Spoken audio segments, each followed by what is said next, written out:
Bonjour, je me trouve présentement au centre-ville de Montréal, devant l'UQAM, où on va venir rencontrer Samuel Saint-Denis-Lisée, membre du CA et secrétaire pour le Récif. Il va venir nous parler de son expérience au sein de l'organisme en tant qu'intervenant communautaire.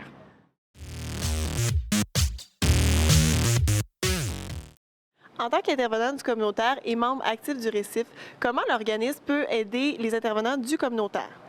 En fait, comme on l'a dit précédemment, le récif, c'est regroupement, échange, concertation des intervenantes sociales. Donc, en fait, il y a beaucoup d'intervenantes sociales dans le communautaire et il n'y a pas vraiment de structure ou d'organisation qui regroupe ces intervenantes-là en tant que travailleuses, en tant que personnes issues du milieu communautaire. Oui, il y a des organisations, des regroupements pour les organismes, mais pas pour les intervenantes et intervenants elles-mêmes et eux-mêmes. Donc, c'est un lieu justement de rencontre, d'échange pour elles.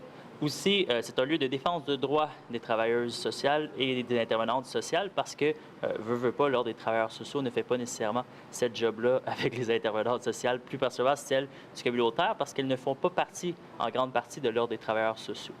C'est aussi un très bon lien aussi et un très beau lieu pour faire des échanges entre les intervenants du communautaire et les intervenants du réseau, parce qu'il n'y a pas nécessairement, oui, dans le cadre de nos emplois avec nos employeurs, on a l'occasion parfois d'échanger sur des cas particuliers, mais d'échanger en tant qu'intervenante, en tant que travailleuse sociale, on n'a pas beaucoup cette occasion-là. Donc, c'est très important comme lieu. Puis un peu, en fait, ce qui se passe depuis la fondation du Récif, le Récif a été créé par deux travailleuses sociales et travailleurs sociaux du réseau. Et il n'y a pas beaucoup de gens du communautaire qui se sont impliqués ou qui se sont intégrés dans la ressource, pas dans la ressource, mais dans le Récif.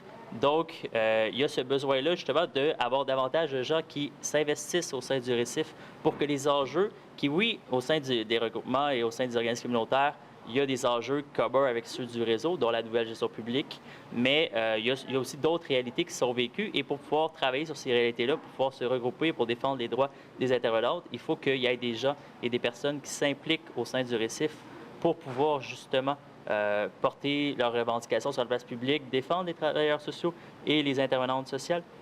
Donc, il y a tout ce travail-là et ce lien-là qui est important à faire. Et aussi, au contraire du réseau aussi, il n'y a pas beaucoup de syndicats dans le milieu communautaire, si bien qu'il y a vraiment, au niveau des conditions de travail brutes, il n'y a vraiment pas beaucoup de choses qui se font et pas beaucoup de regroupements ou d'organisations qui défendent véritablement les organisations et les travailleurs du communautaire. Oui, il y a beaucoup d'organisations globales qui essayent de faire augmenter le financement des organismes communautaires, les conditions de travail des travailleurs sociaux et des intervenants ou des intervenants en général, mais il n'y a pas de syndicat en lui-même. Donc, pour vraiment une organisation qui travaille par, pour et entre les intervenantes sociales, le Récif est une organisation qui a ce mérite-là.